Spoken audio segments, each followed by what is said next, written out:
중배급 인사 안녕하세요. 안녕하세요. 이클립의 문희정입니다. 이학범입니다. 자, 오늘 길고양이 이야기를 좀 해보려고 하는데요. 네. 저희가 길고양이 TNR 사업과 관련해가지고 문제점도 짚어드린 적이 있었고, 관련해가지고 동물병원 선정도 논란이 여러 번 됐었고, 네. 길고양이 중성화 사업 실시 요령 개편을 네. 하려다가 또 난리가 났었죠.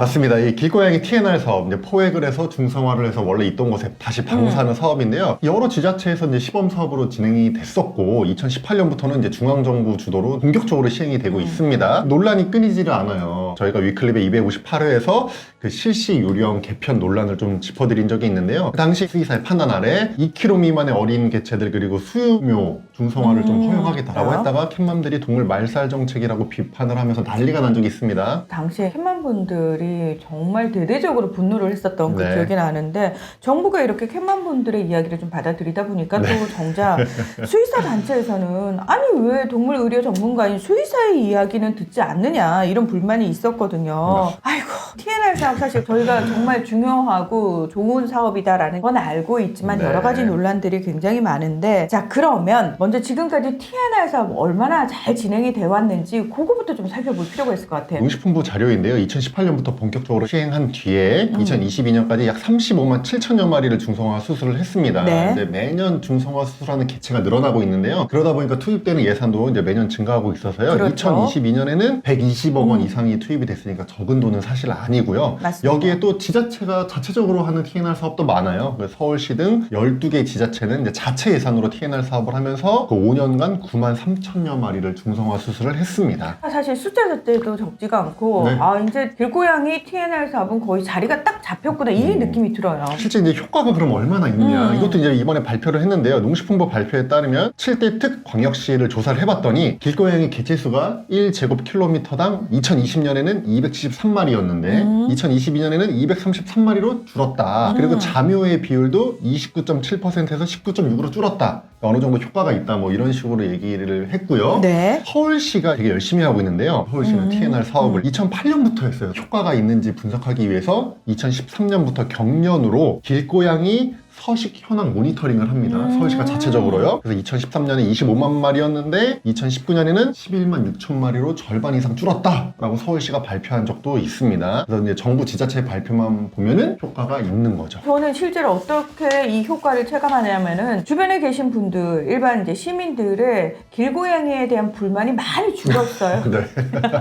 그것만 봐도 아 뭔가 TNR 사업도 좀 잘 자리 잡혀가고 있고, 그리고 네. 인식도 좀 달라지고 있구나 이런 생각이 드는데, 이번에 정부가요 이 TNR 관련해 가지고 정책을 완전히 좀 뜯어고치겠다라고 이야기를 하고 있는데, 이게 네. 동물복지환경정책관 산하의 동물복지정책과에서 나온 계획입니다. 저희가 지난주에 짚어드렸죠. 전담 국을 만드니까 아우 역시 신경 써야 할 곳이 많았는데 사실은 일할 사람이 없어서, 조직이 네. 없어서 그동안 신경 못 썼던 거야. 역시 만들고 봐야 된다. 그러면 길고양이 돌봄 가이드라인 요걸 만든다는 얘기가 있어요. 네. 요건 무슨 얘기인가요? 자, 우리 케어테이커죠. 캣맘, 캣데디. 이분들이 이제 길고양이를 돌보는데 그 기준을 마련을 하겠다는 거예요. 지금까지는 그냥 다 자의적으로 알아서 네, 하셨죠. 맞습니다. 사실은 예전에도 이제 지자체나 이제 캣맘 단체에서 스스로 근데 우리가 좀 책임감을 가지고 밥을 주더라도 이런 거 좀 해보자. 먹이를 주고 남는 먹이는 바로 치우자. 또 배설물도 좀 치우자. 그리고 TNR 사업에 적극적으로 동참을 하자. 그리고 워낙에 이제 갈등이 많으니까 그런 게 생겼을 때 적극적으로 소통하고 협조하자, 이런 걸 만든 적이 있어요. 자체적으로요. 맞아요. 거기 계신 분들하고 갈등이 굉장히 좀 많이 생기다 있었어요. 보니까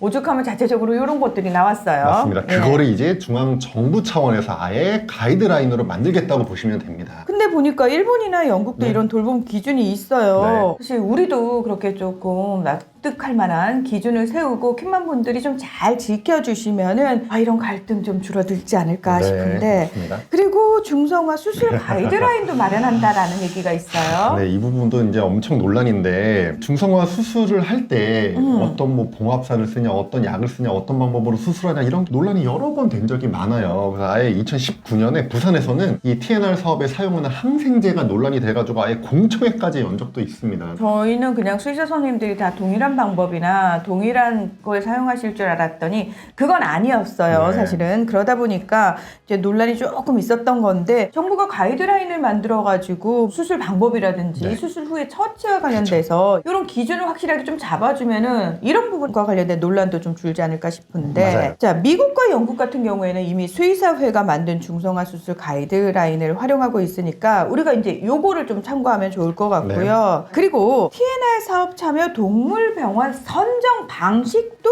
바꾼다고요? 네, 이것도 정말 논란이 너무너무 많은데요. 네. 지금 이제 최저가 입찰 방식을 주로 사용을 해요. 그러다 보니까 아무래도 낮은 단가를 제시한 동물병원이 이 사업에 선정되는 경우가 많고, 그러다 보니까 이 수술의 질이 떨어질 수 있는 가능성이 있다, 이런 지적들이 항상 있어가지고요. 네네. 최저가 입찰이 아니라 이제 평가 방식으로 전환을 하겠다는 거예요. 그래서 적절한 시설, 장비, 인력 등을 갖추고 있는지, 그래서 정성, 정량 평가를 해가지고 그런 동물병원을 TNR 사업에 참여시키겠다. 이게 정부의 계획입니다. 제가 자료를 좀 보니까 그렇게 뭐 해놓고 선생님들 알아서 하세요가 아니고 네. 여기에 참여하는 수의사 선생님들 대상으로 연 1회 교육도 실시를 한다고 그러고 네. 우수병원도 추천하는 방안도 있고요. 네, 예, 이런 거 맞습니다. 참 좋습니다. 자, 그런데 이렇게 여러 가지 가이드라인 만들겠다, 이렇게 일을 많이 하겠다라고 얘기를 하고 계신데 결국은 이 과정에서 협의가 상당히 중요하지 않습니까? 맞습니다. 예. 그래서 협의체를 만들겠다라고 하는 거예요. 그래서 대한수의사회, 동물보호단체, 캣맘 등이 참여하는 가칭 길고양이 복지개선 협의체를 만들어서